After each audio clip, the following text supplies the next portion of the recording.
και η νύφη. Όλα είναι έτοιμα, ο κόσμος έχει μαζευτεί στην εκκλησία, η φωτογράφη είναι εκεί, ο στολισμός είναι πανέτοιμος και επιτέλους έρχεται η νύφη. Σε αυτό το βίντεο θα μοιραστώ μαζί σου μερικά έξυπνα tips για την είσοδο της νύφης στην εκκλησία. Πρώτον, στην περίπτωση που έρθεις στην εκκλησία με αυτοκίνητο, θα σου πρότεινα να μην μπει το αυτοκίνητο μέσα στην εκκλησία. Δηλαδή να σταματήσει έξω, εκεί στην είσοδο. Αυτό θα δώσει χρόνο στους φωτογράφους να βγάλουν τις φωτογραφίες που θέλουν μαζί σου.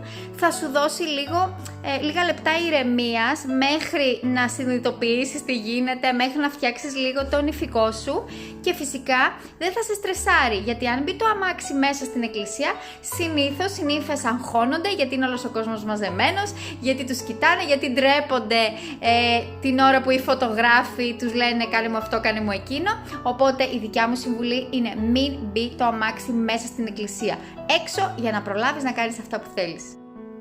Δεύτερον, έχεις κατεβεί πλέον από το αμάξι, είναι εκεί ο άνθρωπος ο οποίος θα σε συνοδεύσει για να σε πάει στον γαμπρό.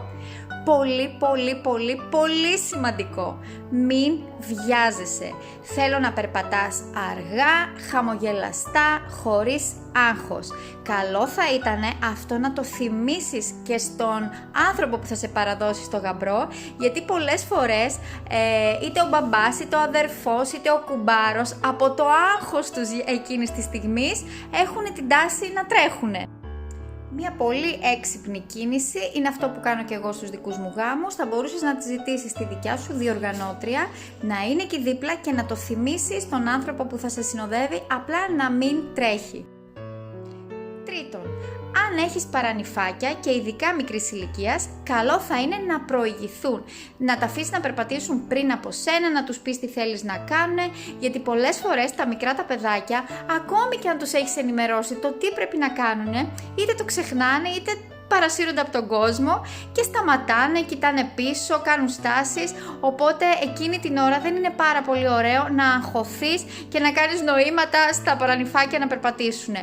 Άστα να πάνε μόνα τους στο γαμπρό και στη συνέχεια κάνε εσύ την είσοδό σου. Και τέταρτον και τελευταίο, αλλά για μένα το πιο βασικό, έχεις φτάσει στο γαμπρό και ήρθε η ώρα να σου δώσει την ανθοδέσμη. Αυτό λοιπόν που θέλω να θυμάστε μαζί με τον αγαπημένο σου είναι να μην δώσετε σταυρωτό φιλί. Ούτε κουμπάρες είστε, ούτε συμπεθέρες. Ένα ωραίο φιλί στο στόμα και αν θες και να είσαι και σούπερ, κράτα το και λίγα δευτερόλεπτα, γιατί είναι η καλύτερη ευκαιρία για τους φωτογράφους να βγάλουν αυτή τη στιγμή. Αυτά λοιπόν ήθελα να σου πω. Σου εύχομαι να πάνε όλα καλά και τα λέμε στο επόμενο.